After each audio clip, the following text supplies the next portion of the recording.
10 reasons why iPhones are better than Android phones in 2018. That video is coming up right now. Let's go.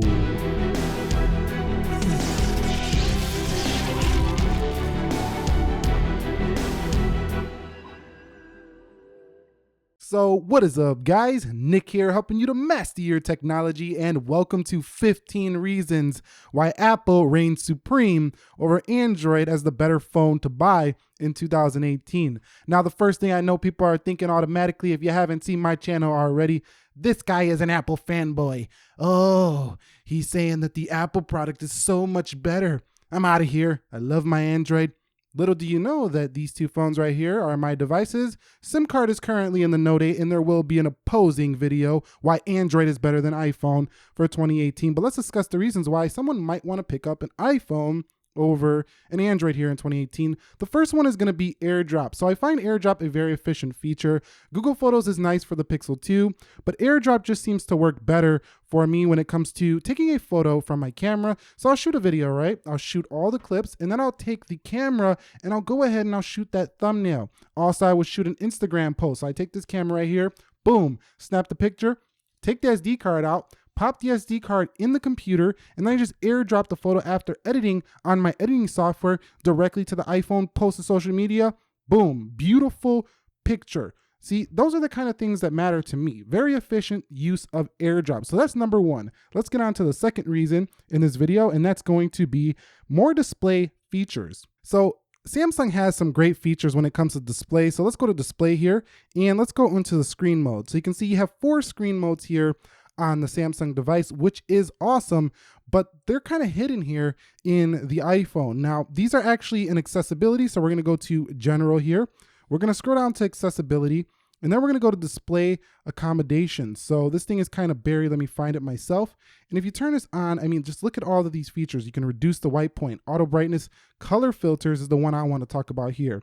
So color filters, look at all these different options for your screen, and you could even change the intensity of these things on each one of these scales. You can tint the color. You can also invert the colors at nighttime. So there's a little bit more going on here than just 4 options here for Samsung. Now, I really recommend you try that out if you're an iPhone user and get the perfect color for yourself. It will say, oh, this is for the colorblind, but you know, it really just tweaks the color. So it can be for the colorblind, or it can be for just getting a more pleasing look out of your iPhone display. Now, I just made my display pink, so I'm gonna go ahead and turn that baby off. And let's get on to number 3, which is gonna be Facetime and iMessage. Okay, so I'm not gonna open Facetime because I don't wanna accidentally Facetime call you, but right here is the Facetime, and it's definitely, I've tried Google Duo. It never works quite as reliably as the one on here. I've also tried some of the other applications like the Skype ones. Those work well, but still, FaceTime to me with the audio features, with just how reliable it is in actual use case,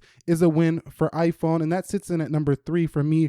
Along with number 3, I wanted to combine them together because this is the same section. It's like communication. I wanted to talk about the iMessage. Now, you've seen that little bug. So I'm not saying iPhone is the best overall. You look at that little bug. Now, Android never really does that, but we'll talk about that in some other video.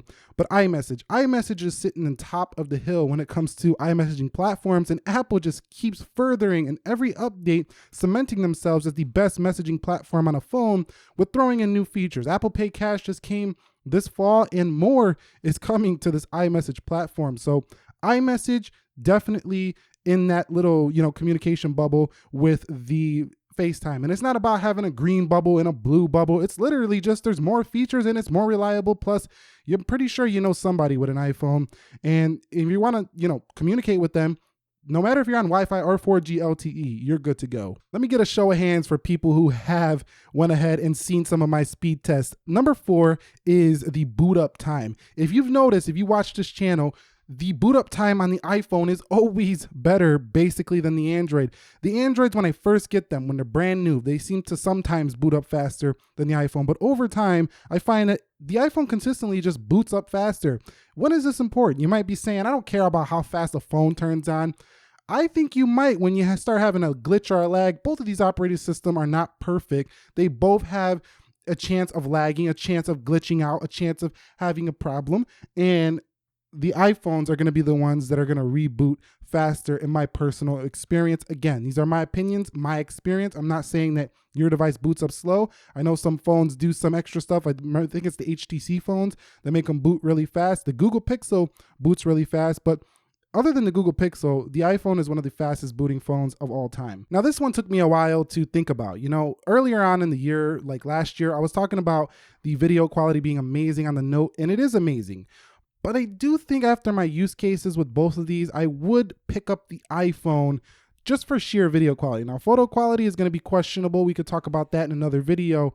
But in terms of video quality, I'm picking up the iPhone 10 times out of 10.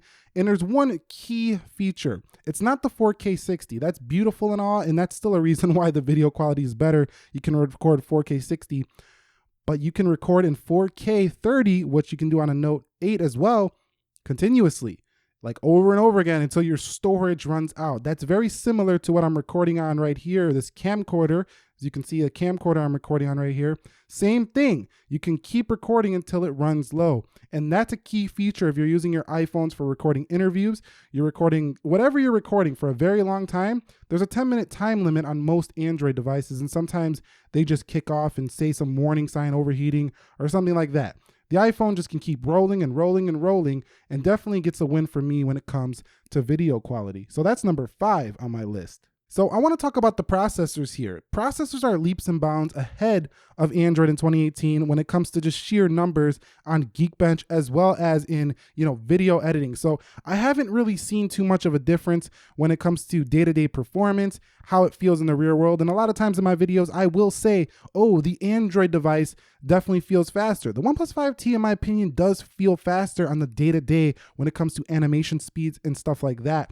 But if I'm looking for the most powerful phone, and I mean I'm going on a trip, I don't want to take my MacBook. I want to take a little adapter and I want to adapt my camera to the iPhone, meaning I stick a little adapter in there, put the SD card in, and I want to edit on my phone. I'm taking the iPhone because I get LumaFusion, I get iMovie, 2 great video editing apps, and I'm sorry, but the video editing apps on Android just suck in my opinion. So these guys right here are the guys I'm taking for some really powerful processor performance. The A11 and the chip team over there, they're just really shutting stuff down right now when it comes to that. Next up is applications. On the Android device, applications have come a long way. Back in the day, the iPhone applications were way ahead, but I still think that they're ahead of these devices, and not for the reason of how many numbers there are. I think Android actually has more applications, but it seems like every time I'm using an Android device and I come back to an iPhone device, I'm like, there's something fishy about this device. Oh, it's that app quality. That app quality is so beautiful. So yes, it's definitely very beautiful, the app quality on here. And something that I really come to appreciate, it makes you feel like your device is more premium for some reason. I mean, the software experience on here when it comes to applications is a little bit better. And I find that, because of Apple's strict guidelines to get applications on their store, I don't find as many apps draining the battery on the Apple device as I do on the Samsung, the OnePlus, the Android devices. So there's more chance that you're going to get an application that's malicious or will drain your battery on this device than this device. Now, in terms of battery draining on iPhone, you know what Apple's been doing lately. That's a different story, but apps themselves just run better on iPhone. That's number 7 for me. So you see these things right here? These are the Apple Earpods. Yes, they're not the AirPods. Look at the tangle. We don't want that right now. But hey, the fact of the matter is every iPhone you buy comes with these. Not every Android device comes with headphones. Now, Samsung does, so why you think they're one of the main competitors? They pretty much do everything the same, and Apple does. They're always copying each other. So we all know that. But I bought the OnePlus 5T, no headphones in the box. Bought the LG G6 earlier this year, no headphones in the box. I bought a couple of Chinese devices and I didn't have headphones in the box. So you're guaranteed getting one of the most important things to me, which is headphones, because you're going to consume music, you're going to consume video, you're going to do it on your iPhone. So this is nice, not having to buy headphones. And these are pretty good quality as well. If you plug it in through that little dongle thingy, now that's a problem. But if you plug it in through that thing, they sound okay. Coming in at number 9 is Apple Music. Now, you might be saying, what are you talking about, Nick? You don't even have that installed on your iPhone. And there's a reason why. I'm a Prime member, Amazon Prime member. So I do use Amazon Prime Music. But the only reason I'm using Amazon Prime Music is because it comes included with my Prime package. Now, if I was just using Apple products, I do think Apple Music is one of the best services now. There's so many songs on this Apple Music, and it's also getting updated a lot. So every iOS update is improving the Apple Music experience. And I think that it's something that is really nice to see that your app keeps getting updated and updated and updated. Spotify pretty much looks about the same as it's looked for years. Apple Music is getting videos now coming soon, and they're constantly tweaking the design of it and stuff like that. And it's around the same price point. Also with the HomePod coming soon, Apple Music just works great across all your Apple devices. So I really do like Apple Music. If I wasn't on Amazon Prime Music, I probably would use that for the iPhone. So coming in at number 10 is in-app purchases. We've all heard the stories. We've all heard them. Somebody got your phone. They get into the phone, maybe your little brother, your little sister. They're playing with an app on Android, making some purchases without your consent. Well, on Apple, no. You have to actually use a password. So if they don't know your password, they're not getting no in-app purchases. So that's pretty cool. And that's basically like a security feature, which I also mentioned in prior reasons why the Apple phone is better than the Android phone. So I'm not going to mention it here, but it is tied into a similar category as that. So that's it for me. Why Apple is better than Android here. Well, Apple iPhones are better than Android phones. Android is a software that can be found on tablets as well. But I called it that because people call mostly just the phones Androids. So that's why I called it that. And these are 10 different reasons. I did a couple other videos like this. And if you guys want to see the opposing Android side, go ahead and let me know what you like to see about that down below. I'm going to make it anyway, so just leave your feedback anyway. But I'll catch you all in the next one. If you're new here, consider subscribing for more. Nick here helping you to master your technology. Be sure to be well, and peace.